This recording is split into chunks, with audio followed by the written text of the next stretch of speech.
ആണവ പ്രസരണം ഉണ്ടായിട്ടുണ്ടോ? ആണവ കേന്ദ്രങ്ങൾക്ക് നേരെ ആക്രമണമുണ്ടായ സാഹചര്യത്തിൽ ആണവ പ്രസരണം ഉണ്ടാകുന്നതിനെക്കുറിച്ചുള്ള ഉള്ളത് വളരെ ഗൗരവമായി എടുത്തുകൊണ്ടാണ് ഇന്റർനാഷണൽ ആറ്റോമിക് എനർജി ഏജൻസി ഒരു അസാധാരണ സമ്മേളനം പെട്ടെന്ന് തന്നെ വിളിച്ചുകൂട്ടുകയും വിയന്നയിൽ വിളിച്ചുകൂട്ടുകയും ഈ വിഷയം ചർച്ച ചെയ്യുകയും ചെയ്തത്. അപ്പോൾ എമർജൻസി ആയിട്ടുള്ള ഇത്തരം യോഗങ്ങൾ വലിയ ആശങ്ക പരത്തുന്നു. അതോടൊപ്പം തന്നെ റഷ്യ ഈ വിഷയത്തിൽ ഒരു പരിശോധന വേണം എന്ന ഒരു നിലപാട് ഈ യോഗത്തിൽ മുന്നോട്ട് വയ്ക്കുകയും ചെയ്തിരുന്നു. അതോടൊപ്പം ഈ ഇന്റർനാഷണൽ ആറ്റോമിക് എനർജിയുടെ 35 അംഗ രാഷ്ട്ര ഗവർണർമാരുടെ യോഗം ഇത് ഗൗരവത്തോടെ കാണണമെന്ന ആവശ്യം റഷ്യ മുന്നോട്ട് വയ്ക്കുന്നു.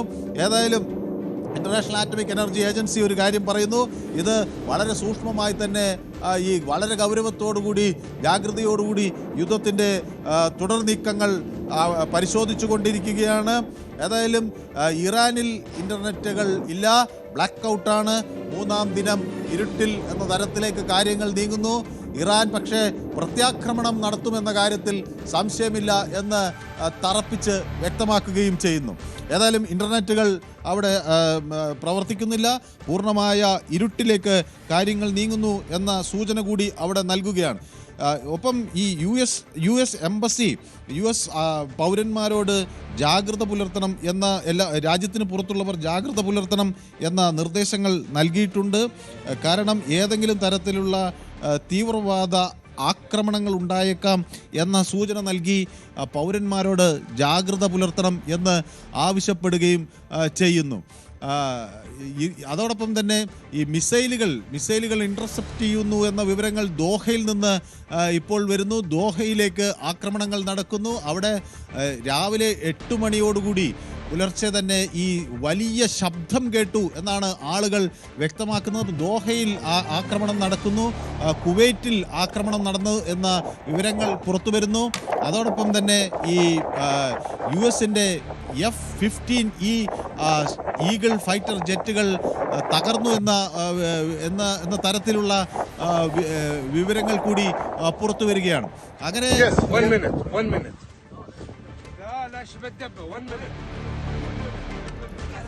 ഓക്കെ. അതോടൊപ്പം തന്നെ ഈ സൗദി അറേബ്യ ഈ റാസ് ടുനറ റിഫൈനറി താൽക്കാലികമായി അടച്ചിരിക്കുന്നു. അവിടേക്ക് നേരത്തെ ഡ്രോൺ ആക്രമണങ്ങൾ ഉണ്ടായ സാഹചര്യത്തിലാണ് ഇത് അടയ്ക്കുന്ന ഒരു തീരുമാനത്തിലേക്ക് വന്നത്. ഇറാൻ ഈ 10 തരം മിസൈൽ തരംഗങ്ങൾ അയച്ചു എന്നതാണ് ഇസ്രയേൽ പറയുന്നത്. വെസ്റ്റ് ബാങ്കിലേക്കാണ് ഇത്തരം ആക്രമണങ്ങൾ ഉണ്ടായത് എന്ന വിവരങ്ങൾ പുറത്തു വരുന്നത്. അതായത് ഇസ്രയേലിൻ്റെ അധീനതയിലുള്ള വെസ്റ്റ് ബാങ്ക് പ്രദേശത്താണ് അതിലേക്ക് ആക്രമണങ്ങൾ വന്നു എന്ന് പറയുന്നു. ജർമ്മനി ഈ യുദ്ധത്തിൽ പങ്കാളികളാകുമോ എന്ന സംശയം ഒരു വശത്തു കൂടി വരുന്നുണ്ട്. ജർമ്മനി ഈ യുദ്ധത്തിൽ അമേരിക്കയ്ക്കൊപ്പം ചേരുമോ എന്ന സംശയങ്ങൾ, അല്ലെങ്കിൽ അങ്ങനെ ഒരു നീക്കം നടക്കുന്നു എന്ന വിവരങ്ങൾ പുറത്തു വരുന്നു.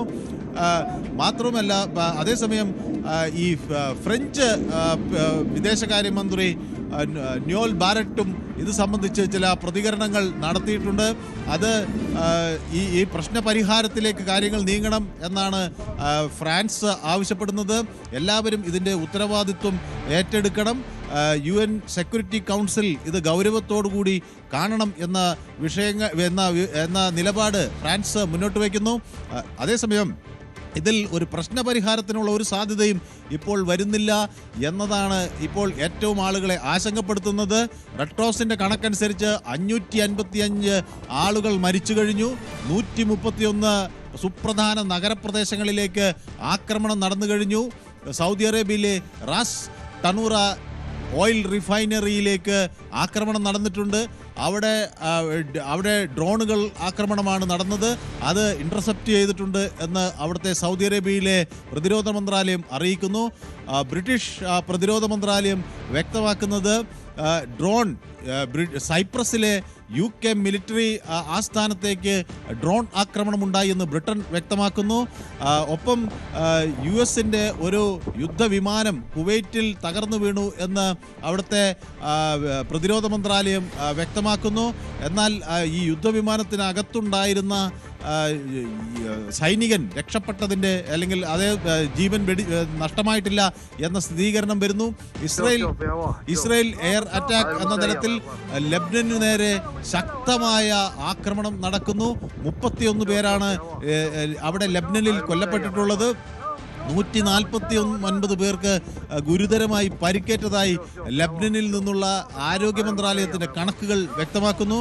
അതോടൊപ്പം ഈ ബഹ്റൈനിലുള്ള US എംബസി ഇത്തരം ടെററിസ്റ്റ് ഗ്രൂപ്പുകളുടെ ആക്രമണം ഉണ്ട് എന്നത് സംബന്ധിച്ച് അവിടുത്തെ അമേരിക്കൻ പൗരന്മാരോട് നിർദ്ദേശങ്ങൾ നൽകുന്നു, ജാഗ്രത പാലിക്കാൻ ആവശ്യപ്പെടുന്നു. അമേരിക്കൻ പൗരന്മാർ രാജ്യത്തിന് പുറത്ത് മിഡിൽ ഈസ്റ്റിലുണ്ടെങ്കിൽ അതീവ ജാഗ്രത പുലർത്തണം, അവരെ ലക്ഷ്യമിട്ടേക്കാം എന്ന ആശങ്ക പങ്കുവയ്ക്കുന്നു. ഒപ്പം തന്നെ ഈ സെക്യൂരിറ്റി സംവിധാനത്തിൽ പാളിച്ചകളില്ലാതിരിക്കാൻ മിഡിൽ ഈസ്റ്റിലെ രാജ്യങ്ങൾ അതീവ ഗൗരവത്തോടെ മുന്നോട്ട് നീങ്ങുന്നു എന്നാണ്. ഏതായാലും ഇറാനെ പിന്തുണയ്ക്കുന്ന ഈ അർദ്ധസൈനിക ഗ്രൂപ്പായ ഈ കതൈബ് ഹെസ്ബുള്ള അവിടെ ശക്തമായ പ്രതിരോധം തീർക്കുന്നു എന്ന വിവരങ്ങൾ പുറത്തു വരുന്നു. ഇറാഖിലെ ബാഗ്ദാദിൽ നിന്ന് അവർ പ്രത്യാക്രമണം നടത്തുന്നു. അങ്ങനെ എങ്ങും മധ്യേഷ്യയിൽ എങ്ങും ആക്രമണത്തിൻ്റെ വിവരങ്ങൾ തന്നെയാണ് അവിടെ നിന്ന് പുറത്തു വരുന്നത്.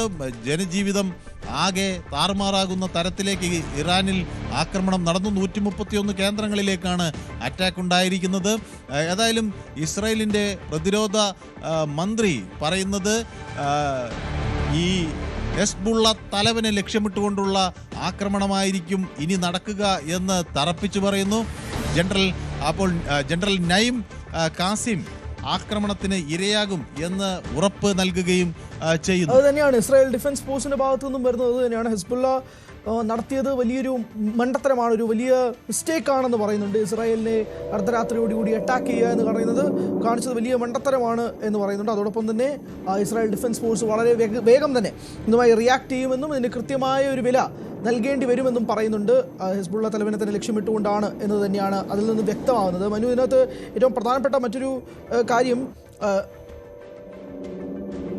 ഇപ്പോൾ ലോകത്തിലെ തന്നെ ഏറ്റവും വലിയ എണ്ണ കയറ്റുമതി ടെർമിനലിനും ആക്രമണം ഉണ്ടായിരിക്കുന്നു. സൗദി അരാംകോ റാസ് ടെനൂറ റിഫൈനറിയിലാണ് തീപിടുത്തം ഉണ്ടായത്. ഷഹദ് 136 ഡ്രോൺ ആക്രമണമെന്നാണ് നിഗമനം.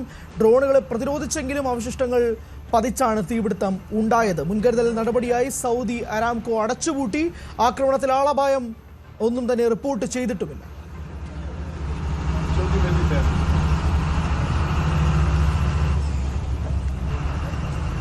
डेंजर हो गया यार।